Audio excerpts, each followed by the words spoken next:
미국은 공군력에 의존하고 있는데 전쟁사를 통해 볼 때 공군이 결정적인 전력이 된 경우는 없었다.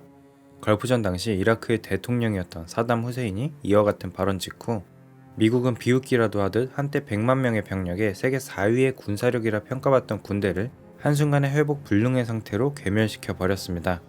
걸프전은 미국의 스텔스기, MLRS, 패트리어트 미사일, 크루즈 미사일, 아파치 헬기 등 이전에 보지 못했던 새로운 무기들이 총동원되어 연합군의 완벽한 승리로 끝낸 전쟁이죠.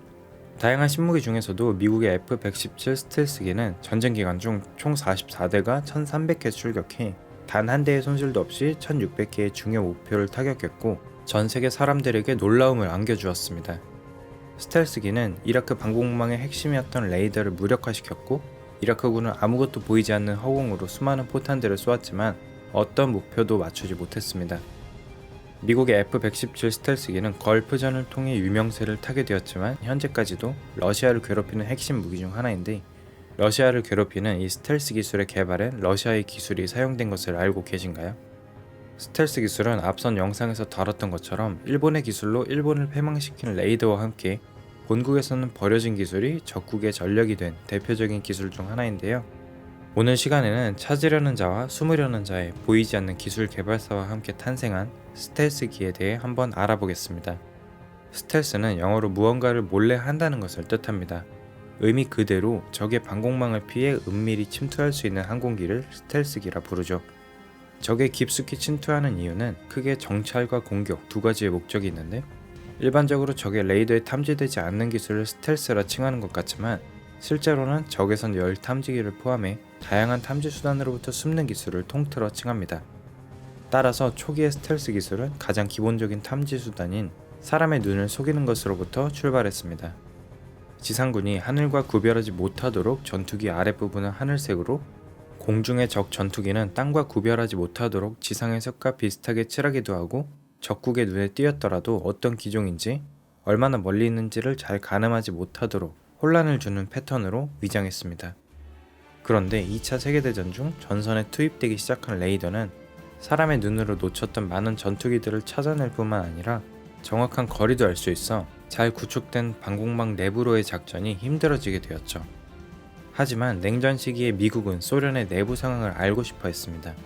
직접 스파이를 침투시켜 정보를 캐내려고 하였지만 한계가 있었고 위성이 없던 시기 소련을 정찰할 수 있는 방법은 비행기로 확인하는 수밖에 없었습니다. 그러나 어디에 숨어 있을지 모르는 적이 레이더를 피해 잠입하는 것은 걸리는 순간 대공미사일을 맞아 추락할 위험이 있었기 때문에 레이더로 탐지가 되더라도 격추를 하지 못하도록 더 높이 더 빠르게 움직이는 항공기를 만들었습니다. 그래서 만들어진 항공기가 U-2 고고도 정찰기와 블랙버드로 불리는 SR-71입니다. U-2 정찰기의 최고 비행가능 고도는 약 24km로 실전 투입이 되었던 1950년대에는 격추할 무기가 없어 느린 이동 속도에도 안전한 정찰 임무를 수행할 수 있었으나 소련의 대공미사일 성능도 함께 발전하며 1960년에는 격추되게 됩니다. 그로 인해 더 높은 고도에서 최고 속도 마하 3.3으로 비행할 수 있는 블랙버드가 탄생하게 되었고 U-2에 이어 각종 정보들을 수집하게 됩니다. 그런데 적진으로 침투하는 목적에는 정찰과 공격 두 가지가 있다고 했었지만 U-2나 블랙버드는 정찰의 역할만 수행하였기에 레이더를 피해 공격도 수행할 수 있는 스텔스기의 연구가 시작되게 됩니다. 레이더는 전파를 내보낸 후 반사되어 돌아오는 전파를 가지고 목표물을 탐지해내는데 적국의 레이더가 파괴되지 않는 이상 다가오는 전파를 막을 수는 없으나 돌아가는 전파를 줄일 수는 있습니다. 물체를 향해 쏘아진 전파는 물체의 크기에 비례하여 더 많은 전파가 되돌아갈 수 있는데 이를 줄여 자연에 원래 살고 있던 새와 같은 물체와 구분할 수 없게 만드는 것이죠.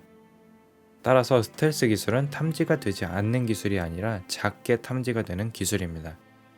결국 레이더의 전파를 되돌려 보내지 않도록 전파를 흡수하거나 형상 설계를 통해 다른 방향으로 반사시키도록 만들어져 스텔스기의 형상은 기존의 항공기와 다른 모습을 보이게 되었죠. 따라서 F-117의 경우 절망의 다이아몬드라고 불릴 만큼 공기역학적으로 불리해 컴퓨터의 도움 없이는 안정적인 비행이 불가능하고 F-22 또한 일반적인 항공기 대부분이 보유하고 있는 수직 꼬리 날개가 없는 것을 확인할 수 있습니다.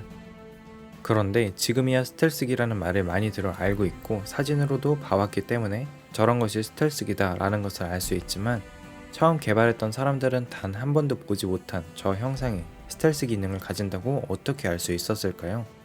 힘들겠지만 가장 쉽게 실험해 볼 수 있는 방법은 일일이 모형을 만들어 직접 얼만큼 반사가 되는지 측정을 해보는 것입니다. 이 방법은 스텔스 성능이 강조되기 훨씬 이전부터 해왔던 방법이나 노가다성이 짙은 방법이었고, 미국은 이 일을 보다 쉽게 하기 위해 컴퓨터 시뮬레이션을 하게 됩니다. 그런데 그때 사용한 소프트웨어의 이론적 배경이 다름 아닌 소련의 과학자 우핌체프의 논문이었습니다. 우핌체프는 논문을 발표한 이후 지속적으로 자신의 논문을 활용한 스텔스 기술의 중요성을 어필했지만, 소련은 이를 무시하였고 미국의 무기가 되어 돌아왔죠. 이렇게 스텔스 기술을 적용하여 다시 되돌아가는 전파를 줄이면 더 먼 거리에서 탐지가 되었어야 할 기체를 훨씬 가까운 거리에서 최초 확인을 하게 되고, 그마저도 전투기가 아닌 다른 물체로 오인하여 무시해버리게 됩니다.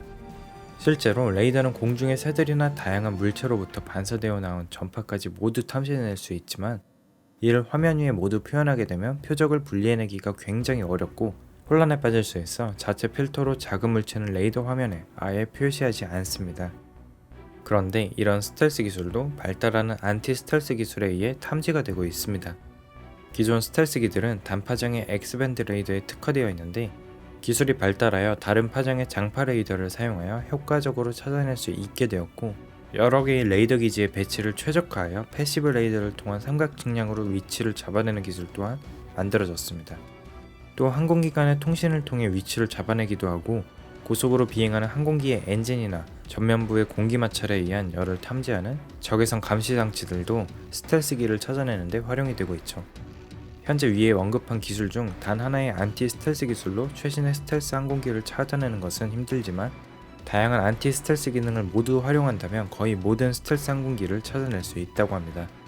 그러나 이렇게 스텔스 기능을 카운터치는 안티 스텔스 기능이 발전하면서 또 이를 피한 스텔스 기능이 발전하고 있고, 프라울러와 그라울러로 대표되는 전자전 공격기는 발전한 지상의 레이더를 무력화시킬 수 있어 다시 스텔스기의 탐지를 어렵게 만들고 있죠. 이처럼 기술의 발전은 각각의 상황에 맞추어 새로운 기술로 대체되는 모습을 볼 수 있는데, 스텔스 기술뿐만 아니라 거의 모든 기술이 이렇게 발전을 하는 것 같습니다.